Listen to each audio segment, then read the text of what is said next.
hope everyone is having a good afternoon. I guess at this point it's afternoon.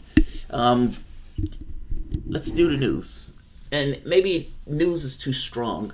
You know, we're going into the campaign season, and so the content and the conversation that people are having is being ratcheted up because of what's at stake and the urgency of what's at stake, meaning the election. You have some people who are trying to keep people out of office. You have some people trying to keep people in office, in which case the knives are drawn and they are being swung.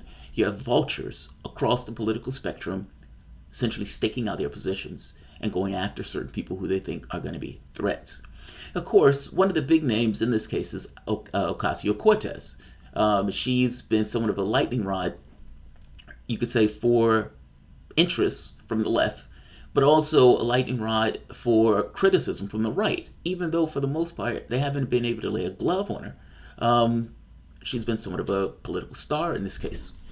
Fox News, in news in quotes, and Fox spelled with F-A-U-X, because it's utter lunacy that anybody would call this propaganda network news, goes after Ocasio-Cortez. They don't go after her for substantive issues. They go after her making comparison between Ocasio-Cortez and Stalin, Mao, Venezuela, and Hitler. I shit you not. Because her saying that she wants to ensure that people get Medicare for all and the 70% tax rate on the upper incomes, that is somehow commiserate with Hitler and Stalin and Mao. This is utter lunacy. But they put this out there. Now, here's the thing. Oftentimes, when people are having conversations, people are not necessarily swayed by intellectual argument and discourse. I know as human beings, we like to think that we're rational animals and all this other stuff. But oftentimes, we're guided by our emotions. It's the emotion that's primary. It's the intellect behind it that comes and tries to explain why the emotion exists. But the emotion is primary. In political discourse, when you're having these political conversations, oftentimes they try to make associations between two dissimilar things to try to create a likeness. It's almost like Coca-Cola. Well, you drink a Coca-Cola, it's just Coke. It's just syrup, water, sugar. Nothing that's particularly good for you. And if you drink for the rest of your life, you may end up with gum disease or whatever else. But what they do is they don't say in the basic in the commercial that, look, we're just sugar and water and everything else. We have a fuzz and we taste good. They connect it to an experience. So it's, you're on your first date and you look at her and she looks at you and you're shy and she comes over and kisses you and then she pulls up a Coke and you have a Coke. Oh, so sweet. It's so sweet. It's Christmas morning. The kids are running to the Christmas tree and dad comes down and it's a 6-pack of Coke. And everybody laugh and they take out their straws and they drink and it's Christmas and there's Santa Claus and the world is happy and the world is great and you're having your Coke. You're having your Coke. It's connecting it to an experience. Yes, it's just the soda. Everybody understands it's just a soda, but they're trying to connect an emotional experience to the product itself. Politics is not that much different in this sense. Oftentimes, they're brands. Obama became a brand, and when you open up the wrapping, essentially you had a centrist Republican. But the brand was old Menem. They make posters about him and all this other stuff. The same thing happens, though, in the inverse, meaning people attacking them using labels in some of similar way. Your ideas of Hitler and Mao and whatever is taking place in Venezuela, whatever your cognitive mapping is of that, you as an individual, associate the cognitive mapping with Ocasio-Cortez. That's what we need to do, and just run with it. And at the end of the show, who cares if there's any logical legitimacy to it? We just want to connect the image of these things with this thing, even though they're completely dissimilar. They peddle this shit to an audience. Let's take a look at this. This is Ben Stein. Ben Stein is an embarrassment in and of himself. He's like a goddamn crypt keeper. Let's keep going. And let's show this. This is Ocasio-Cortez being compared to essentially to Hitler and Mao and all this other nonsense. That Venezuela is the model. And by the way, part of the reason why people say, I'm being soft on Bernie Sanders, about the Venezuela thing. I don't think I'm being soft on Bernie Sanders at all. In fact, I think I might even be too much of a hard ass on this. When Sanders started it off saying Maduro is blah blah blah blah blah, and it's a rough government and everything else. Then the second statement moderates on the first statement. All right, I've gotten my quota of calling him a bad guy, so I am protected from the standpoint of anybody trying to say that I'm protecting Venezuela just by saying, because I don't want the regime change. Now, in the second point, I am for, people having a voice in Venezuela, et cetera, et cetera, et cetera. Yes, I am for that too. And then the third part, we shouldn't be involved in these coups. It's almost as if you need all three in order to insulate yourself from somebody attacking you from a political standpoint. So it's possible being too much of a hard ass in regards to attacking Sanders. And this is case in point. Listen to how they start off this attack. Let's flip. Learning that. I mean, they've tried, right? They tried, and Hugo Chavez had all kinds of promises, just like Ali promises. Was learning that. I mean, they've tried, right? They tried, and Hugo Chavez had all kinds of promises, just like Alexandria Ocasio-Cortez. Maduro had the same kind of promises. In fact, and we're going to show this a little bit later, the former vice president, Delcy Rodriguez, I say former because we no longer recognize her regime there with Maduro, she'll sit there and tell you with a straight face that Venezuela is the model of the world, despite the fact that 90% of the people live in poverty. Venezuela has figured it out. I just hope, Ben, we don't go through the same kind of incarnations and challenges that they have had to deal with. Well, watching Western media makes me want to throw stuff at the television. It really does. Like, it's aggravating to me that they drop context, intentionally drop context, when you're given this stuff in order to do. Media often takes the perspective that whatever the United States is doing, it's right. The United States may make accidents, but the United States doesn't do things for bad ends. So it's not the United States is sanctioning a country, even though it has no right to justify these, sanctions of the country. The country is whatever it wants to be. It's none of our business. It's up for them to set their country, and it's up for the people of Venezuela to make the determination to remove the government of that country. They had elections in that country. The opposition just decided not to run in that election because they wanted to turn around and scream usurper and say that it was fraudulent. They decided not to run in that election. They were going to lose that election. Now, none of that context is added. The fact that it's under hostile threat, none of that's added. The only thing it is, Venezuela is falling apart. Venezuela is falling apart. Let's be honest, that is not entirely devoted purely for the standpoint of Venezuela. It annoys the shit out of me that they dropped the context of that. But whatever. It's not just Fox News. Across the media space, they do the exact same thing with one story after the next, whether it's the bombings in Syria, whether it's the things that take place in the Middle East. Nuance is lacking. Nuance is lacking. It's always aggravating to me to hear them do that, because I know that there's somebody who's looking at that who gets a false impression of what is taking place. And that false impression leads to wars. It justifies those wars. Depends on education. I mean, we have a society in which there are an awful lot of people who have no idea that Stalin, Hitler, Mao Zedong all came to power promising the same kinds of things that Ms. Ocasio-Cortez is promising, and it led to mass murder, led to dictatorship, it led to genocide.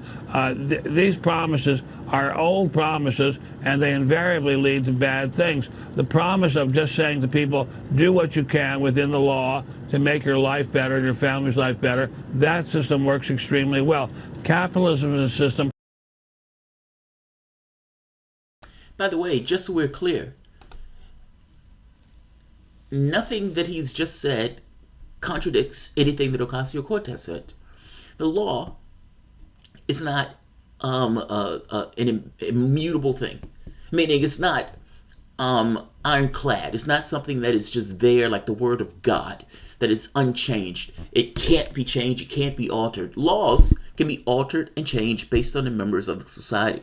When people in that particular society deem those laws insufficient for their needs, then they change those laws for that specific reason, because they need to have a better, decent life within the context of the laws. Again, those laws can be changed. It's called a democracy. democratic representation, where people decide that they want a different society, one where you don't have a 1% that is running roughshod over everyone else. Just saying. What he's saying, yes, that doesn't necessarily clash with what Ocasio-Cortez wants. Let's keep going. Not to mention this idea of law. Again, laws are changeable. That allows people to make something of themselves instead of oppressing other people. It's an incredibly good system. Making money is one of the most harmless things there is to do in the whole world, and that's what our society is about. Making money is one of the most harmless things to do in the world. He can't be this stupid. He's disingenuous. Like, you have the capitalistic system where ExxonMobil knew that climate change existed like in the 80s. ExxonMobil decided to go the route of cigarette companies and to maximize their profit by attacking the science, because they didn't necessarily want the information to come out that they were destroying the world. Not to mention the cigarette companies that decided to, again, attack the science, shucking and jiving, pretending as if they didn't necessarily know that cigarettes cause cancer, while people continually got cancer. Making money is the most passive thing in the world. That's utter nonsense. These guys make certain decisions. The military-industrial complex. What about the jail system, where they have private prisons that get their cash by putting human beings into cages and are incentivized to support politicians who will pass policies that will put other human beings in cages? Or the military-industrial complex that's incentivized to make weapons and to push certain politicians that are going to be more in line to kill, murder, maim, and blow shit up. We're destroying our world. Not to mention we're destroying the relationship between one another in order to propagate this particular system. Ben Stein is on drugs. Ben Stein is on drugs. Let's keep going. I mean, even if you want to push and rah-rah the capitalistic system, the idea that it's the most harmless thing in the world is nonsense. It's utter nonsense. It's not about ordering people around, putting them in concentration camps. What do you do? By the way, it is about ordering people around. The entirety of the capitalistic system is based on this idea of the capitalist class. Your media, your politicians, your entire media political apparatus is organized around this idea of top 1%. Doesn't matter how they got the money. All that matters is they got the money. And just from a logical standpoint, money in this society rules. Whether that's in politics, whether that's in business. You have a system where you hire people into these totalitarian mini governments where you can tell them exactly what they should be doing, how they should be doing it. At the end, they go home, leaving all of the labor that they've done for the course of the day at that particular organization and that particular company. But it's the people at the very top, a small 1% that essentially rule everybody else down that particular pyramid. The capitalistic system is literally built on a small body of people governing and ruling others within the context of their private industries. Let's be honest. Let's keep going. A person is a richer person and a poorer person. What do? You take him away? Do you shoot him? Well, that's what the communists tried. It didn't work out very well for them. And in the end of the day, we wound up in Russia with one of the most unequal societies there's ever been in the world. In Vietnam, which promised all these things, we wind up with one of the most corrupt countries in the world. Now, mind you, this started off talking about Ocasio-Cortez. Just so we're clear, he's talking. Just let him. I'm going to let him finish. I'm going to play it back so you can hear this whole diatribe without me interrupting. But he's talking about Mao, Hitler, Stalin, and Venezuela within the context of Ocasio-Cortez and then the bubblegum socialism that she's talking about. That's not even socialism. Let's keep going. Let's play it out. In Venezuela, I don't know how corrupt it is, but people say it's one of the most corrupt countries in the world. Pretty corrupt. We don't wind up with the promises that people made.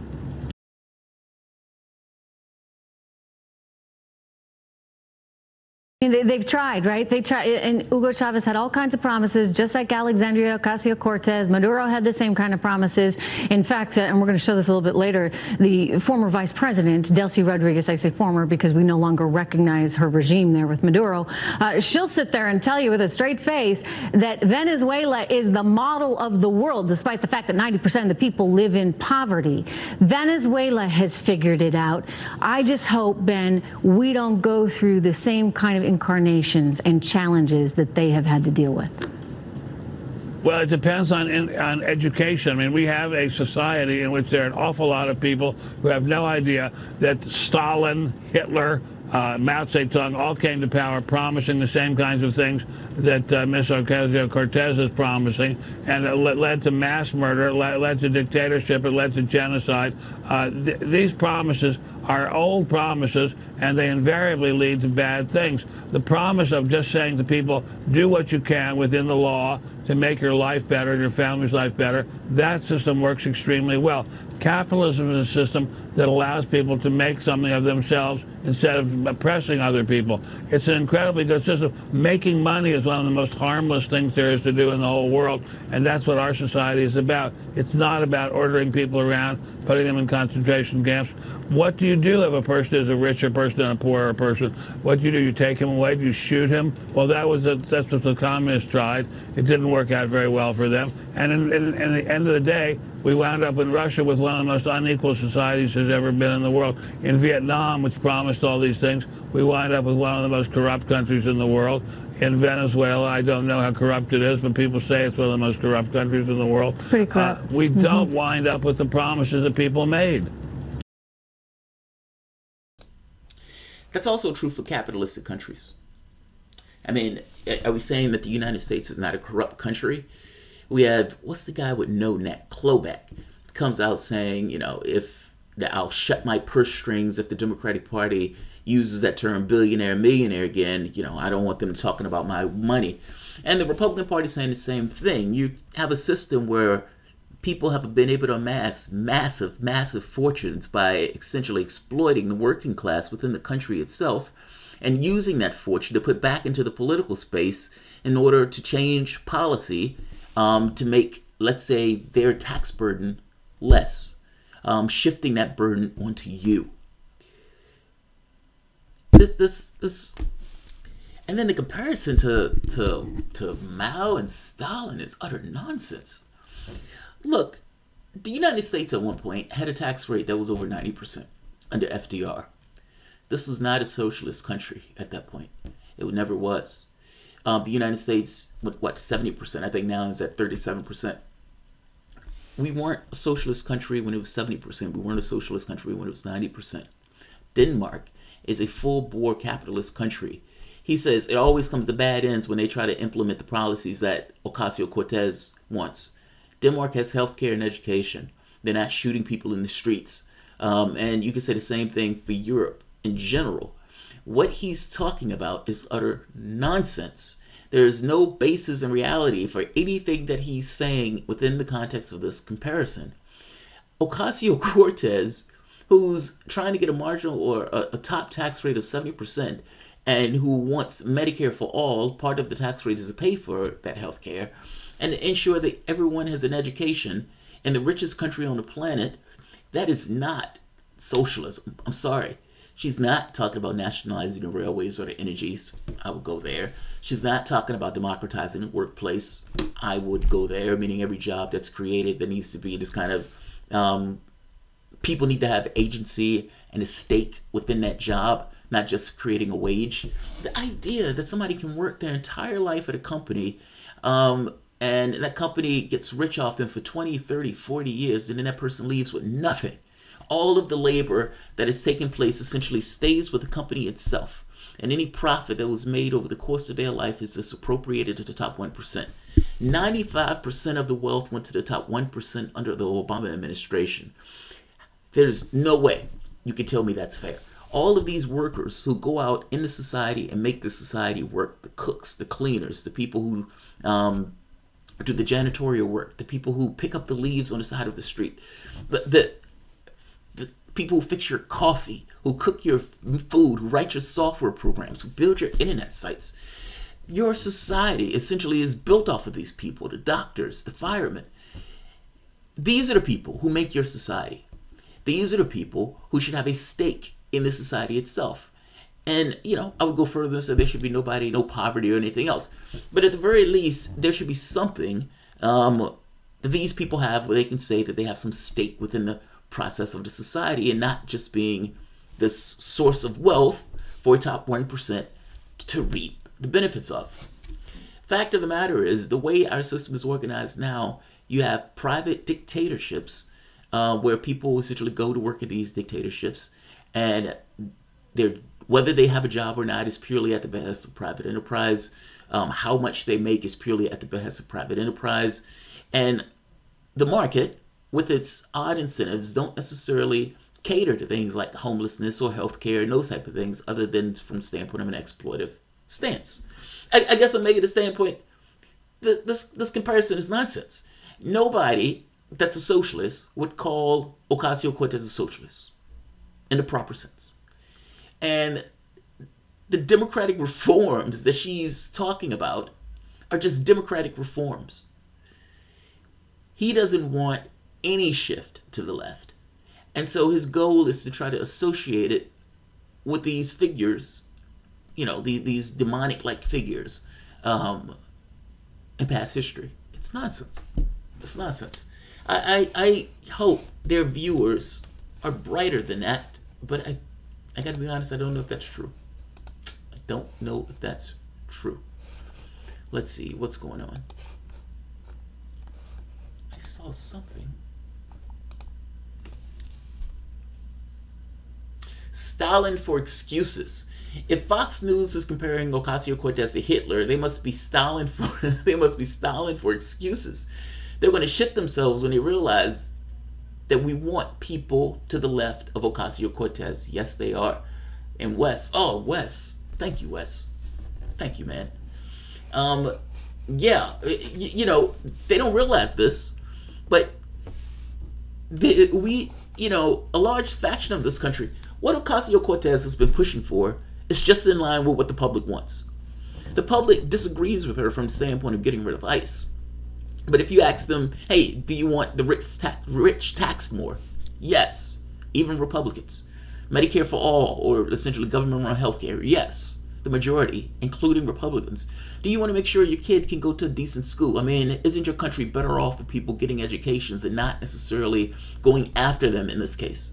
Again, the answer becomes yes. One thing after the next, the answer becomes yes. The answer becomes yes. The only difference here is, and based on my argument, that because the argument was never made, it was just accepted that the argument couldn't be made. And what you're finding is Ocasio is making the argument, and people are accepting the argument. Jonathan, thank you, Jonathan. So leave a comment. I like when people leave comments. JT, the elites are getting desperate. Yes, that's very desperate. They know there's a worldwide populist awakening. The propaganda is their last attempt to maintain the system. They are scared. They are running out of play. I don't think propaganda is the last attempt. I think force is the last attempt.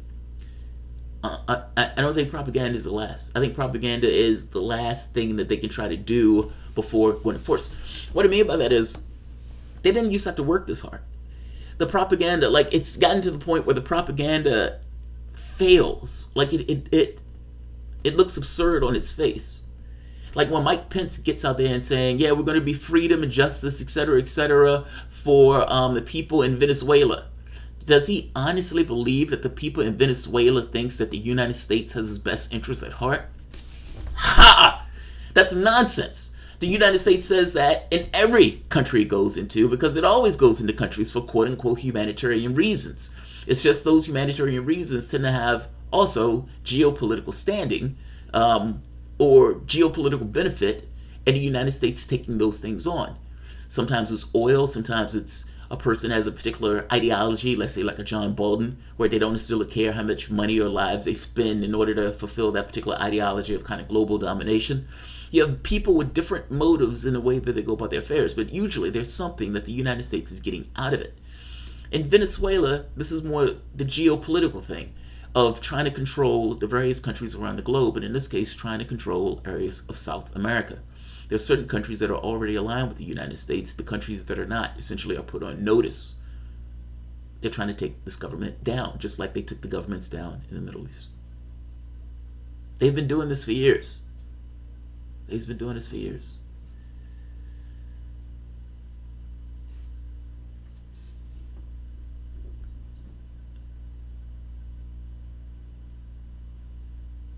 If propaganda doesn't work, look at Israel is doing the Palestinians. Crowd control is their last military expert. That's what I'm thinking. Joe Russoff. Like the propaganda gets to a certain point, but when people don't necessarily respond to the propaganda, one or two things is going to happen.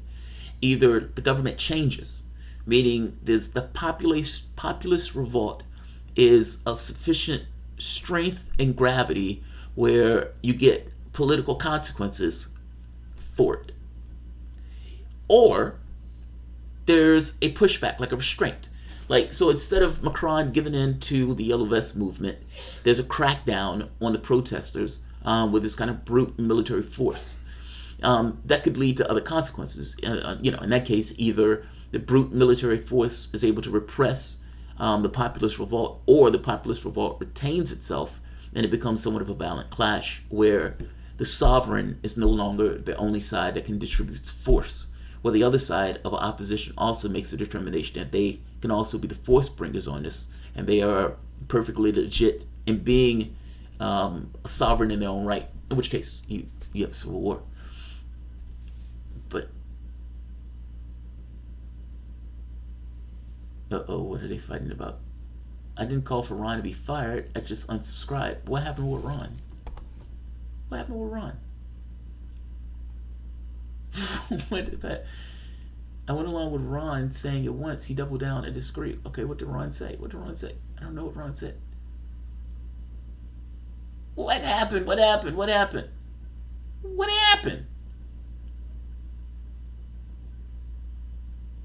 Alright, I don't know what happened.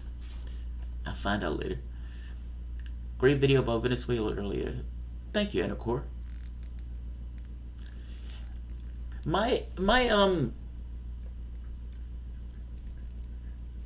I don't like this intervention stuff. It's like, I look at it from a human perspective.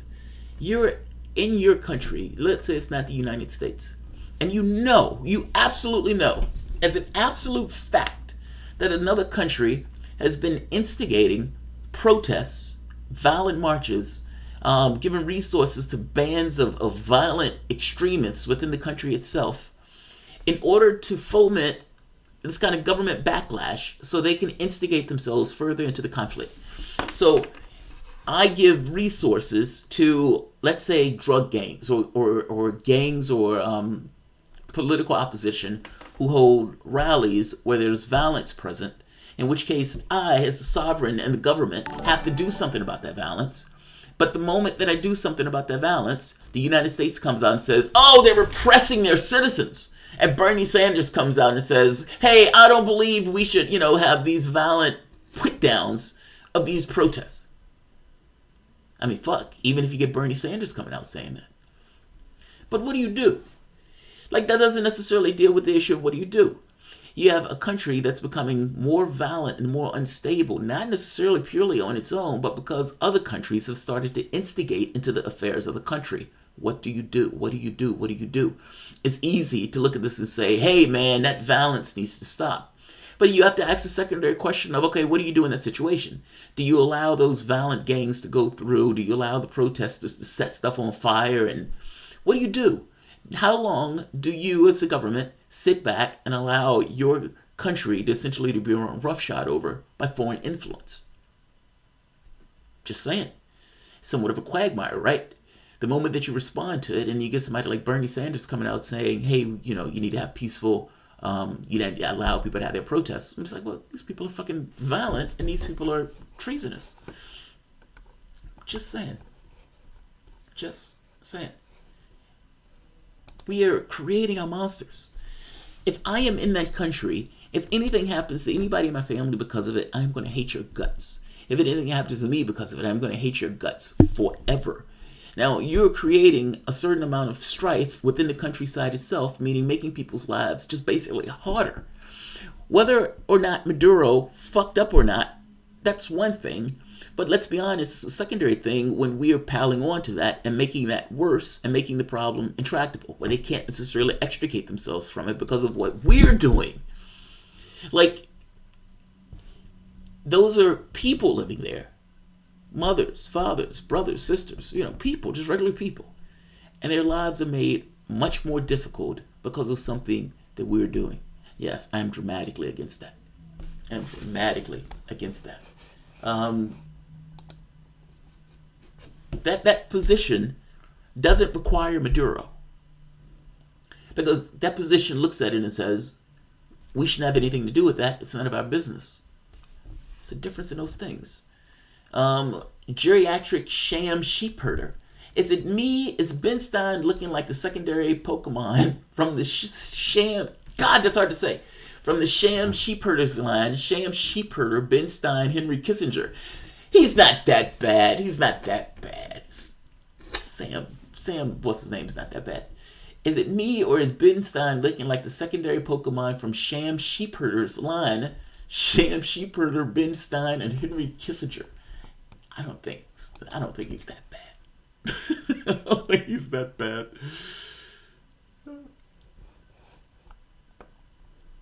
Let's see.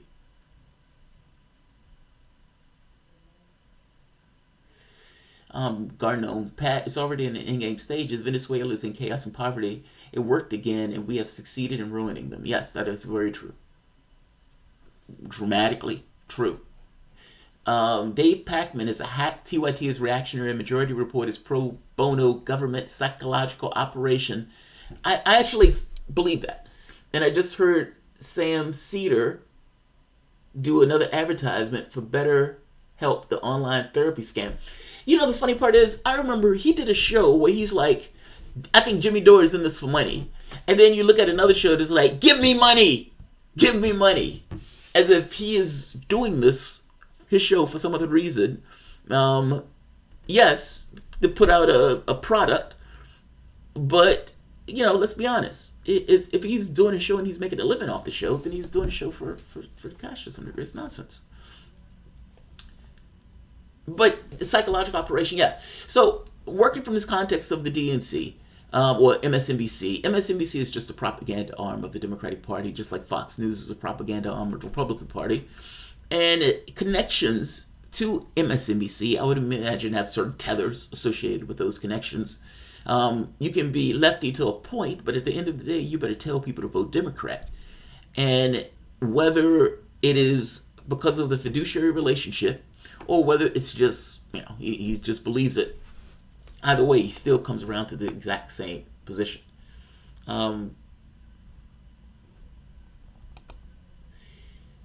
Degrees in defiance. Jamal, imagine how North Korea feels right now. Fool me 1, 2, 3 times. O and S are next. Who's S? Oh, and are we next? Imagine if Russia was real and they were funding a coup, the United States would go to fucking war. That's kind of my point. If Russia was funding Donald Trump, say Russia was giving money to Donald Trump, and Russia comes out and says, I said that wrong. If Russia was funding the Democratic Party, and Russia comes out and says, we're not going to accept Donald Trump winning the election. We're going to give it to Nancy Pelosi. Because even though the Electoral College made Donald Trump president, at the end of the day, the more Americans voted for Hillary Clinton. And so we're just going to put Nancy Pelosi and we're just going to recognize Nancy Pelosi because we need another election.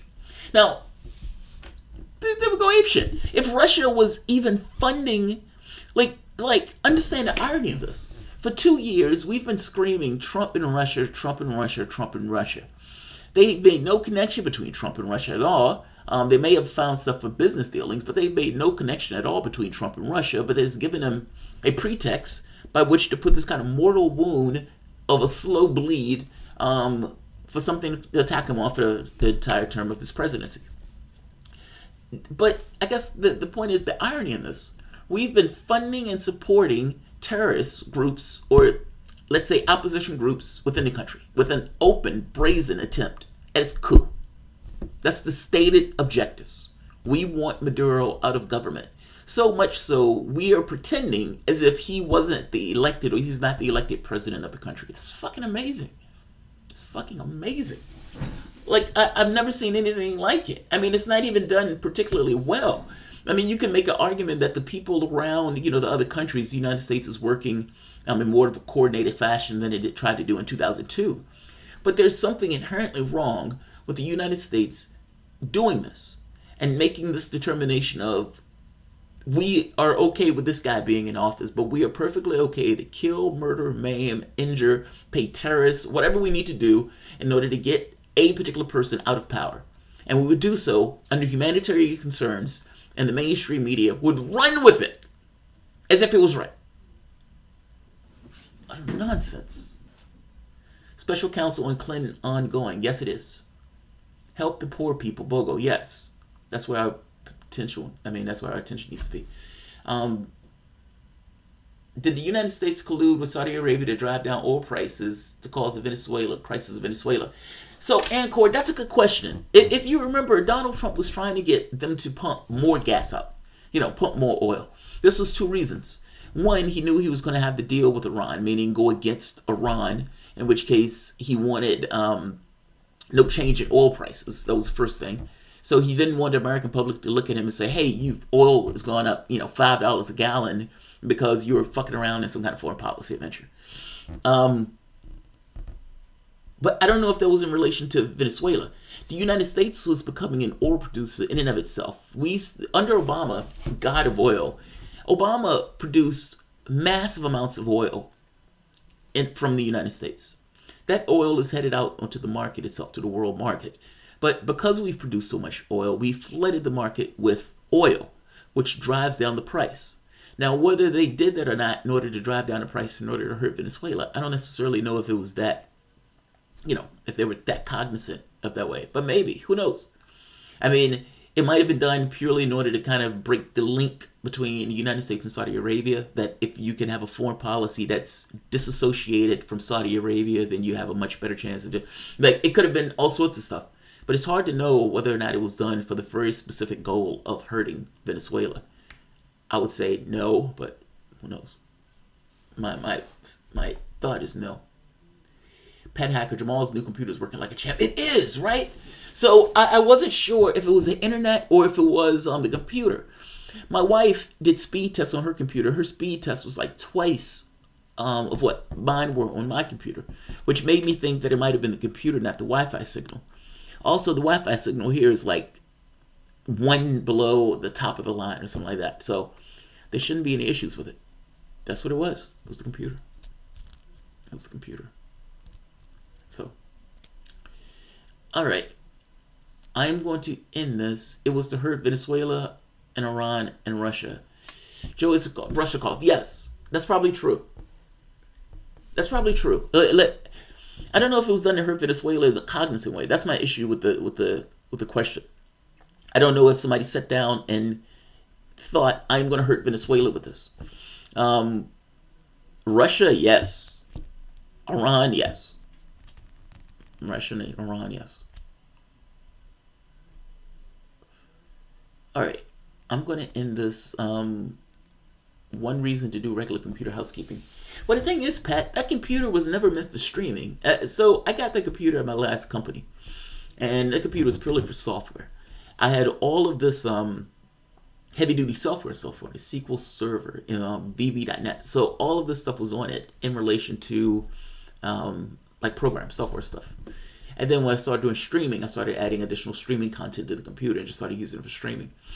But I never had a computer specifically for streaming. Got one now.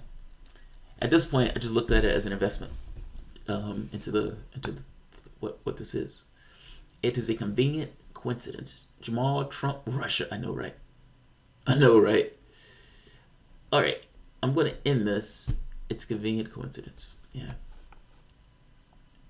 All right. If you guys enjoy the content, please feel free to share, like, subscribe. you can always support through PayPal or Patreon. I have several interviews that are going to take place this evening. So, yeah, one is at 5 and one is at 8. Both deal with environmental stuff. In fact, I'm going to have to read up on the gentleman's book. I may have one or two more before I do those, but I do need to review the information. So, I'll end this here. Thank you all for joining me today, and thank everyone who supported the content. I'll see you all shortly. Thanks all.